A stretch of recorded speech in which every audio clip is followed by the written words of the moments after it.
Hola, ¿qué tal? ¿Cómo están ustedes? Bienvenidos al episodio número 21 de esta serie de vídeos para docentes sobre didáctica de la lectura. En el episodio pasado revisamos algunas de las consignas más tradicionales de lectura de la escuela, ¿no? Como comentar un texto, resumir un texto o buscar las palabras en el diccionario. En este vídeo número 21 voy a centrarme exclusivamente en esta cuestión, en la cuestión de gestionar el vocabulario, de enseñar el vocabulario necesario para poder entender un texto, y vamos a hacer distintas reflexiones al respecto. Vamos allá. Entonces, bueno, un presupuesto, ¿no? Algo que se asume de manera implícita, es que el joven o la persona incluso que lee muy bien, que sabe leer, es porque domina todo el vocabulario que encuentra en el texto, ¿no? Porque si hay palabras desconocidas en el texto, pues obviamente no se entiende, si no se entiende no se genera satisfacción y no gusta leer. En cambio, en el camino opuesto, si evidentemente no entiendes una parte importante del vocabulario que hay en un texto, no lo entiendes y te aburre leer, como esta chica que vemos aquí abajo, ¿no? Y esto es cierto, pero claro, el camino para solucionar este tema no es buscar todas las palabras en el diccionario, porque, bueno, como ya hemos visto en otros vídeos, no es necesario entender todas las palabras para poder obtener una mínima comprensión del texto que nos genere satisfacción. Y vamos a ejemplificarlo con algunos ejemplos. Vamos allá. Me gusta mucho esta frase de Rudolf Flesch, un teórico de la lectura y de la legibilidad de los textos de Estados Unidos, que sugiere que recuerda una obviedad, ¿no? Que nunca vas a mejorar tu vocabulario si no te encuentras palabras nuevas. Pero bueno, la idea de fondo es que siempre hay palabras nuevas, desconocidas en los textos. O sea, esta idea de que llegará un momento en el que sabes todas las palabras y no te vas a encontrar nunca una palabra desconocida es falso. Es falso porque el mundo va cambiando, surgen neologismos continuamente, las lenguas están en contacto unas con otras, se prestan palabras, conectamos con gente que conoce otras realidades, de modo que lo habitual en la vida es encontrarte textos que incluyen palabras que desconoces. La diferencia entre ser un buen lector y ser un mal lector, o no ser un buen lector, o no entender, es que los buenos lectores saben manejar esta situación de palabras desconocidas. Tienen recursos para saber inferir lo mínimo para poder darle sentido al texto sin necesidad de buscar el diccionario. Y si tienen que buscar el diccionario, pues no tienen ningún problema y lo buscan y encuentran el significado. Pero esta es una situación más bien extraña, como vamos a ver a continuación. Les propongo este texto en el que, bueno, es una noticia muy simple, muy vieja, en la que, bueno, ustedes solo tienen que decirme de qué trata. De modo que les sugiero que paren el vídeo, que lean el texto y que me digan nada, en una frase, de qué trata esta noticia ambientada en España, en la isla de Mallorca. Bueno, pues inmediatamente se habrán dado cuenta ustedes de que aparecen dos palabras que no conocen, que están en el titular, que son tomblatanto y parli, que son dos palabras que me he inventado, o sea que yo he cambiado la palabra original por estas dos. Pero claro, resulta que son dos palabras tan fundamentales en el texto que no se entiende de qué se está hablando, ¿no? Puedes entender más o menos, bueno, pues que ha habido una situación criminal, que la policía está buscando a los culpables, se explica un poco todo lo que ha pasado, pero no sabemos de qué trata. Es posible quizá que leyendo muy atentamente ustedes pues llegan a la conclusión que tanto es alguna actividad delictiva, es una actividad que implica pues transportar alguna sustancia pesada que se mide en toneladas. Um, y bueno, pueden llegar a intuir que es algo parecido a pues efectivamente contrabando, ¿no? Pero en cambio Parley desconcierta mucho, ¿no? Porque uno piensa, pues, hablando de contrabando, pues que puede hablar de drogas, o que puede hablar de tabaco, o que puede hablar de muchas otras cosas, pero resulta que Parley se refiere a carne, ¿no?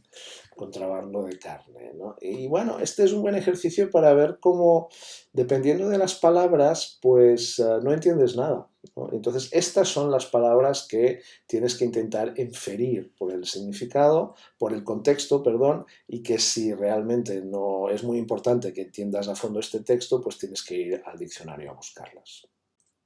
De modo que, hablando más de manera general, podríamos decir que en un texto encontramos siempre una mayor parte, un mayor número de palabras conocidas, pero es muy posible que encontramos alguna palabra que sea desconocida. No pasa nada, es habitual. Lo siguiente es decidir si estas palabras son importantes o no, estas palabras desconocidas. Si realmente estas palabras desconocidas son importantes, entonces tenemos que preocuparnos, tenemos que averiguar qué significan. Si no son importantes, nos podemos olvidar de ellas, porque significa que no tienen relevancia para entender el significado.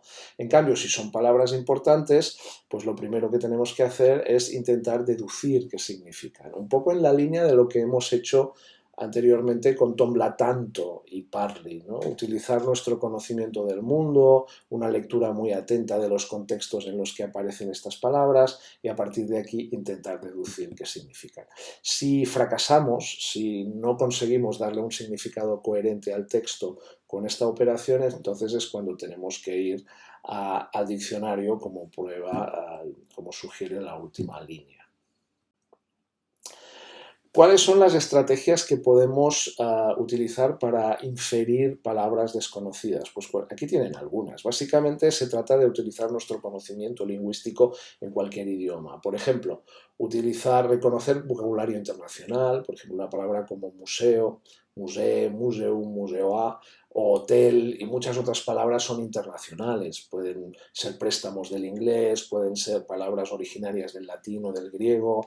También podemos fijarnos en el conocimiento que tenemos en otros idiomas. Las lenguas ya sabemos que están organizadas por familias, ¿no? Entonces el francés, el italiano, el español, el catalán, el portugués, pues evidentemente tienen mucho parecido, de modo que si leemos fromage y no sabemos francés, pues bueno, fromage se parece a formaggio, se parece a formatge, por ejemplo, si hemos vivido en Cataluña, de modo que podemos identificar el significado por esta relación, ¿no? También podemos analizar la morfología de la palabra, hipocalórico, hipermercado, pues son palabras que incluyen prefijos griegos que significan por debajo, por encima, ¿no?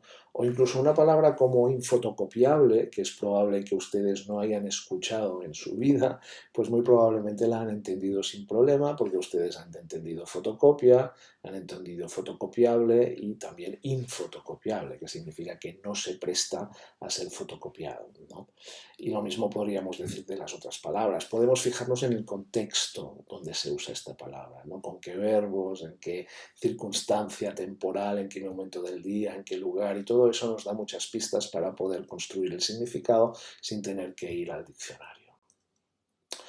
Un último ejercicio. Fíjense en esta biografía de Monturiol, que es el inventor español del submarino, y léanlo, párenlo y díganme qué palabras importantes pueden encontrar.